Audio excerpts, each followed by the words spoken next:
Hello and welcome in. Please do not leave your luggage unattended on the station.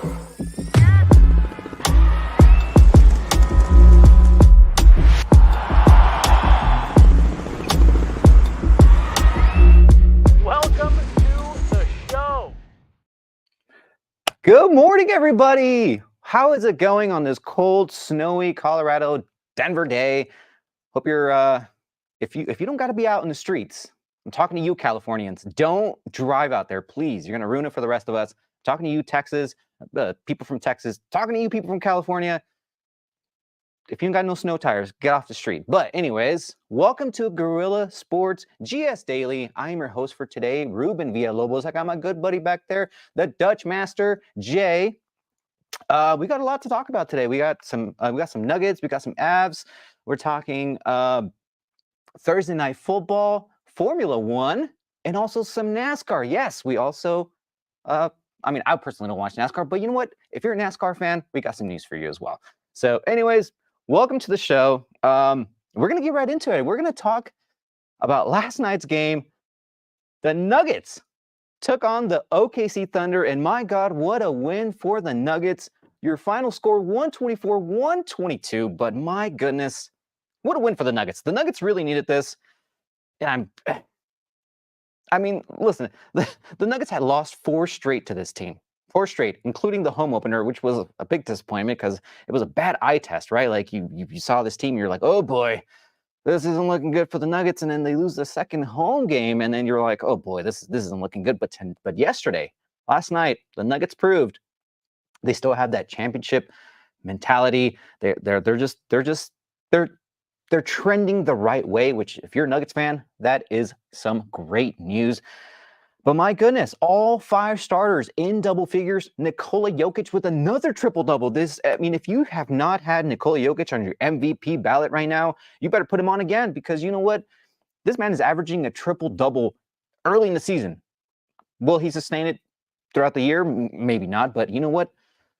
He's already my MVP candidate, and if he's not on your MVP list, then something's wrong with you. But MPJ, 24 points, 7 rebounds. He went 6 of 9. He missed his first 3 shots, and you're like, oh boy, please stop shooting. But you know what? Let MPJ shoot. He finishes with 24 points. Christian Brown, right? The most consistent Nugget so far. He finishes with 24 points, 8 rebounds, and he also went 3 of 8 from three-point line. Actually, 4 from 8. I'm sorry. And also Payton Watson chipped in 10. And we're going to talk a little bit about everything. But also, not to mention, Russell Westbrook so far has had his best Nuggets game so far. He finishes with 29 points, 6 assists, 6 rebounds. He went 3 of 4 from 3. Hey, homeboy can shoot. A lot of people are saying, oh, he can't shoot, this and that. But you know what? When you got Nikola Jokic getting triple teamed and he gets wide open threes, he's going to make some of them. And he definitely made 3 of them last night, and they were crucial. He finishes with a great stat line. But the first quarter, Nuggets start a little slow. You got Jokic, Porter, Watson, Brown, Westbrook, new starting lineup, right? Because Murray's out and Gordon's also out. So you're just like, let's see how this looks. Really slow start. And the Thunder were hitting the threes early. They were jacking up threes, and they were making them. And Nuggets fall down early, and you're thinking, oh boy, here we go. This isn't looking good. But you know what? 2 early fouls for Chet Holmgren. He goes out, and all of a sudden the Nuggets kind of start cooking a little bit because they were a little hesitant. Anytime the Nuggets would drive early into the paint, they would seem to be passing him out relatively quickly, just because Chet Holmgren was kind of honing the paint a little bit. So he goes out with 2 early fouls, and all of a sudden the Nuggets start kind of making a run, and they get within 2 to end the first quarter, and you're like, okay, here we go. Let's get it going. So they finally start getting their mojo a little bit. Second quarter starts, and we got some Zeke Naji minutes. He's starting to get a little bit of playing time, and he played all right. I mean, there was a couple times where you wish that he would block out certain players, but he was good. He even had a nice block himself. But early in the second quarter, the Nuggets kind of go on a cold streak. And they're and then the Thunder just immediately go up 7. And it seems like this was kind of the theme of the night. The Nuggets would kind of start making a run, and then the Thunder just immediately would hit you with a three, or they would go on a run themselves. But you know what?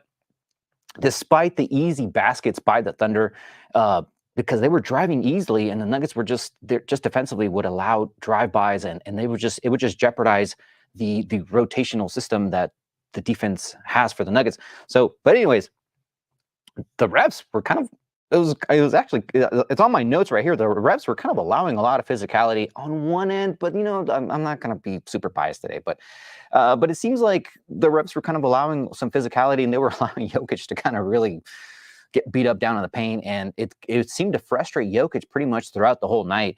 And I can understand it, because he didn't really shoot a whole lot of free throws despite being triple teamed and players slashing down on his arms and stuff like that. So it was a little frustrating to see easy calls for SGA, and then our boy Jokic just seemed to be getting hammered down on the low block. So, but no, the end of the Thunder end the second half. They go on an 11-4 run, and they go up 66-55 to end the half. And oh boy, you're starting to kind of feels a little iffy.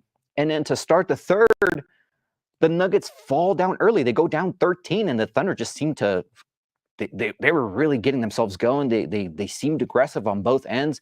They were really flying to the basket whenever the Nuggets were trying to just get into their offensive sets, and they were being very disruptive for the first 6 minutes. But then all of a sudden, here come the Nuggets once again. The Nuggets go on a 22-6 run to cut the lead to 3 with like about 4 minutes to go, and then before you know it, the game is tied 95-95 to end the third. And the fourth quarter is when things got really juicy. It was tight. I mean, it was tight back and forth for the first part of the quarter. But the Thunder kind of go on a 7-0 run, and the Nuggets just seemed a little stagnant, and they just couldn't score for like a good 4 minutes. It just seemed like they just couldn't get anything going.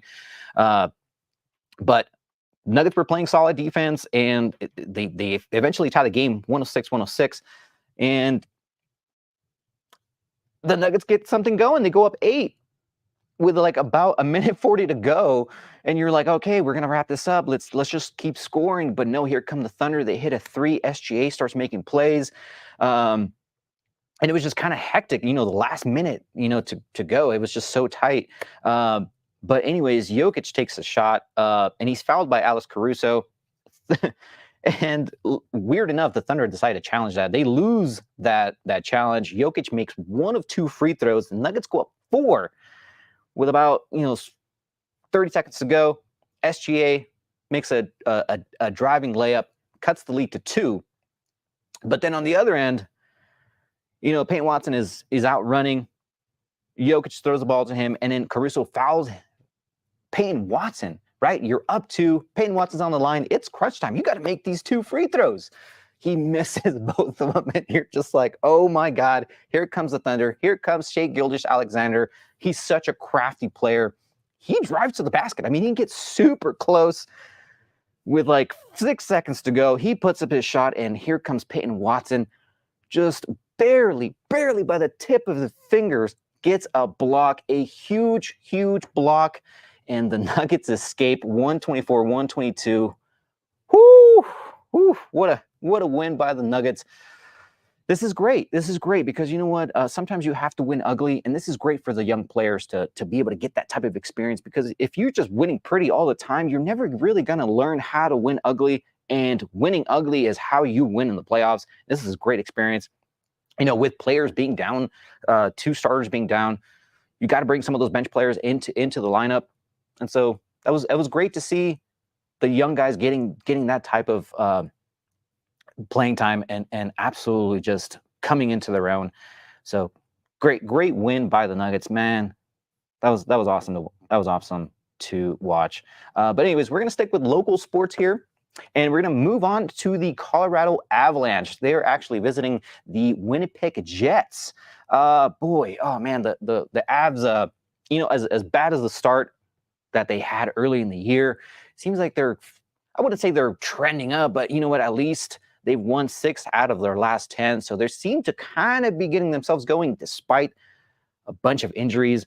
But tonight it's going to be a tough game against the Jets. Right now, the Jets are 12-1. They're first in the Central Division.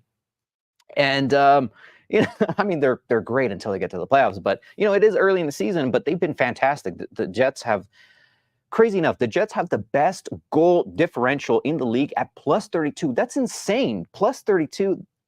I mean, that's crazy. The second best differential is the New York Rangers at plus 20. That's nuts. I mean, they've really been fantastic, especially at home. They're 6-1. And so it's going to be a tough one. They're led by Kyle Connor, who has 9 goals on the year, 10 assists, 19 points in total. And in the 12 wins, he's had 7 goals, 8 assists, 15 points. So Kyle Connor, I mean, leading his team, and that's one player you're really going to have to watch out for today. But this is a rematch from last year's playoffs.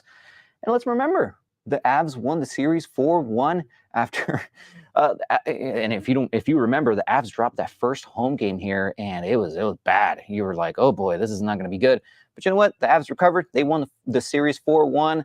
And so hopefully the Avs can remind the Winnipeg Jets, like, hey, we still own you despite having so many players with injuries. I think the Avs have like 5 or 6 players out. Valerie Nushiskin still out. Miles Wood, Ross Colton, and obviously Gabriel Landeskog is still out. But Cale Makar had a bit of an iffy moment there. I think it was Tuesday. He is listed as day-to-day, and I think he's questionable, but I think he's going to play because he did travel with the team. So that's pretty positive if you're an Avs fan. But it's just the list of injuries is it's tough to overcome. So again, this is going to be a really tough game. And then Ross Colton goes down. He's actually, I think he hasn't played in like 2 games, but he's still your goal leader for the Avs with 8 goals. But good news, they just got Arturi Lehkonen back to bolster that first line. So starting to get some reinforcements back, and hopefully Cale Makar plays tonight, and he can definitely help that back end defense, because man, the Avs need anything and everybody right now. And let's see if the Avs can continue their good play. They just won their game against the Kraken.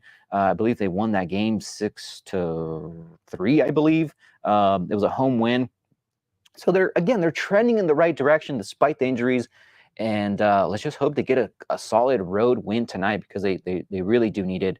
I think you can watch that game tonight on ESPN Plus. I'm not sure if Altitude is gonna be carrying that game, but don't quote me on it. Just check your local listings.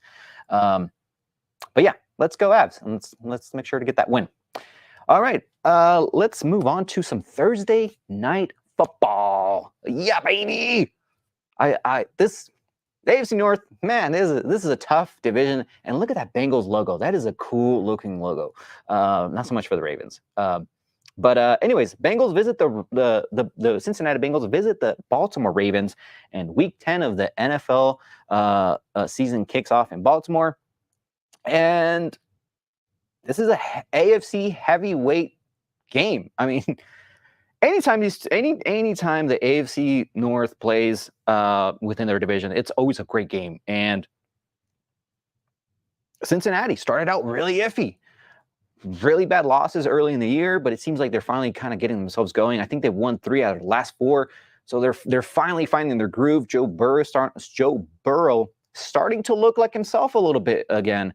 They just had a big win. The Bengals just had a big win against the Raiders.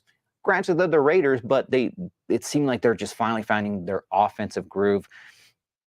And the Bengals are now sitting at 4-5. They're wanting to make a playoff push, and why wouldn't you, right? But yeah, this is a battle of the gritty AFC North. But let's talk a little bit about the Baltimore this year. I mean, they've been fantastic, even though they've had some weird, questionable losses. They just beat our Denver Broncos, 41-10, and they looked fantastic. And they seem to, I mean, they literally are a force to be reckoned with this season. Lamar Jackson seems to be at his best so far, and he seems almost unstoppable. He's such a dual threat. People tend to kind of harp on his passing skills, but he's arguably one of the best passers in the league. He's gone better as a pocket quarterback. And let's not forget, the dude can still run, break for 20, 25 yards on a single play. I mean, he's fantastic. He's just continuing to evolve, and he's continuing to get better. I mean, he's an MVP for a reason, and it seems like he's getting better as a leader as well. So, oh boy, the Bengals have a lot to work with tonight, and it seems like Lamar is kind of getting in sync with his offensive weapons as well. And they just got Deontay Johnson from Carolina Panthers, so they just bolstered their wide receiver core as well.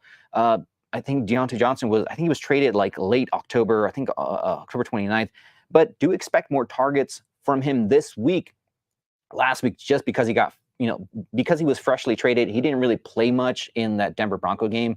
But Deontay Johnson, he's a pretty solid receiver. I think he had I believe he scored 3 touchdowns, 3 receiving touchdowns, 3 out of his last 4 games before getting traded. So he's a very good threat on the outside. And let's not forget King Henry, leading the rushing attack, because the Ravens are number 1 in yards per game for rushing attack, and they are number 1 in yards per game overall. They lead the league in both those categories. So Baltimore, such a great offensive threat. And I mean, overall, this game has all the elements for a great game tonight. Division rivalry, top tier talent, and there's playoff implications for both of these teams. So, Baltimore loses, like, it's just, they kind of drop in the standings overall. But, if Bengals win, they're kind of back to 500. So it's a big game for both these teams. So buckle up, everybody. It's going to be a good one tonight. And I truly believe that it's going to be a good prime time thriller. You can watch that game tonight on Amazon Prime. So I'm definitely going to be watching that one. So let's move on to a little bit of racing, huh? Formula One with Max Verstappen. Nobody really talked about this week, but it was a fantastic race down in Brazil. Max Verstappen wins the Grande Premio de Sao Paolo. I don't know why I said that in an Italian accent. There are no Italians down in Brazil. I don't know what's wrong with me. But now he is the clear favorite to win the Drivers' Championship, and he has created some separation from Lando Norris, who is now having to compete with Charles Leclerc for second place. Let's bring up the standings real quick, Jay. The driver's standings. Max Verstappen now at three. I can't even read that, but anyway, no, he's. This was the one race that he had to win, or at least get some form of points to create a little bit more separation. And from him to listen, Max Verstappen started 17th on the grid. 17th on a rainy day on a very intricate track, very demanding track. He goes from 17th, and from the jump, he moves up like 7 spots. He goes from 17th to 10th immediately. Just a masterful performance by Max Verstappen. And granted, I mean, like, listen, I'm not like a huge Max Verstappen fan, but I'm a fan of like drivers who are just so enamored to winning and doing anything possible to win. And despite wet, rainy conditions, my goodness, he was absolutely fantastic. And he showed once again why he is the 3-time reigning champion. And it was just a jaw-dropping performance and a jaw-dropping comeback to go from basically almost last to first. But this race had many yellow flags, red flags. People were crashing all over the place. And we even got to see a black flag, which was, I think it hasn't happened in over like 20 years or something like that. I believe Haas got that penalty, which wasn't very good. But yeah, Verstappen's drive was a masterclass, both in skill, strategy, and it was great. It was just a relentless pursuit from him on that drive. But Verstappen's heroics wasn't the only storyline of the event. The Alpine, which is like a French team, they've actually moved up quite a few spots. They used to be, I think they were like 10th or 9th. They got double podium. They finished 2nd and 3rd, and they immediately moved up to 6th to the 6th spot in the standings, which is great for them because obviously, the teams get money by winning the Grand Prix, and if you finish in certain spots in the constructors, you obviously get a little bit more money. And so this was a huge win for Alpine, they had incredible pace all the race throughout the whole race. They had incredible pace, and they just really owned that. They really owned the second and third spots. They just didn't really allow anyone to even get close to them. So they had phenomenal pace. But let's not forget about the Constructors' Championship race. McLaren currently number one at 593. Ferrari and Red Bull, and there's only 3 races left. I mean, there's 36 points difference between McLaren and Ferrari. That can swing either way. So Ferrari could finish first if some things just go terribly wrong to McLaren, in the last 3 races, which could be possible. We've seen some crazy things in Formula One, so this can definitely be a turning point for Ferrari because they've been on the come up as well. They recently passed Red Bull for second place. Ferrari recently had a 1-2 finish, and they immediately passed Red Bull. But still, now with Max Verstappen winning the Sao Paolo Grand Prix, now there's 13-point difference between them and Ferrari. So Red Bull can take that second spot. It's up for grabs. It's crazy with only 3 races left. Next one is Las Vegas, which was people thought it was going to be a weird race last year, but ended up being a huge success. It ended up being one of the best races of the season. So Las Vegas is left, Qatar, and then Abu Dhabi. Wow. If you don't watch Formula One, you better watch these last 3 races because it's going to be drama from now until then. So watch Formula One. If you haven't gotten into it, it's a lot of fun. Best racers in the world. And again, congratulations to Max Verstappen on his win, back on top, Alpine making waves, and an intense Constructors' Championship race heating up. Whew, oh boy. Let's stick to racing still, but we're going to do a little bit of American racing with NASCAR. Big news coming out of NASCAR. Listen, I'm going to just read off of this because it's kind of important because this is kind of like a shift that's happening within NASCAR, and there's 2 teams, 2311 Racing and I believe Front Row Motorsports, have filed an antitrust lawsuit against NASCAR, challenging the league's charter system and accusing NASCAR of monopolistic practices. So whenever it's almost like think of it like a collective bargaining agreement, right? NASCAR basically put out there like, hey, this is the collective split, right, for revenue. Take it or leave it, right? And teams have the options to decline or opt in, right? But the 2 teams that decided to decline was 2311 Racing and Front Row Motorsports. So now this kind of opens the door to some litigation, and if successful, the lawsuit could force NASCAR to rethink its financial and governance structure.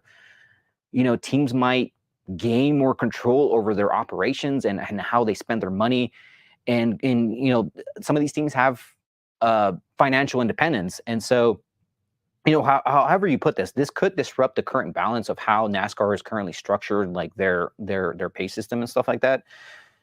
And it might implicate, the NASCAR might have to accept new charter terms. And so this lawsuit is a bit iffy. And this is kind of like, this is the first time I've ever heard of teams kind of suing within NASCAR. And so this story is a bit interesting. And so if the lawsuit is successful, it's not just about, financial compensation, but it also touches like the broader issue of like the fairness and competition within NASCAR. And it seems like some teams are kind of feel like NASCAR is being kind of unfair because they're only giving 13% revenue of overall revenue to all the teams. So it's not a lot. And so it's enriching NASCAR.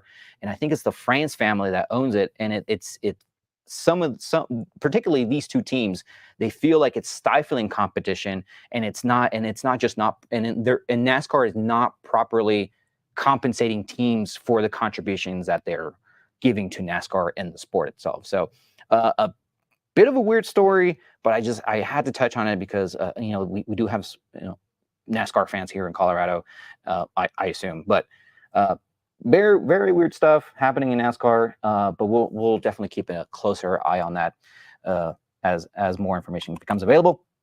But anyways, that's going to do it for Guerrilla Sports Daily. Got my good buddy back there, Jay, running the board. Stay warm out there, folks. And if you don't, again, if you don't have to be anywhere out there tonight or today or tonight, don't drive at all. Please stay off the road, stay home, get a nice cup of coffee, warm up. And yeah, thanks so much for watching today, guys, and have a wonderful day. My name is Ruben Villalobos. Have a great day, everybody.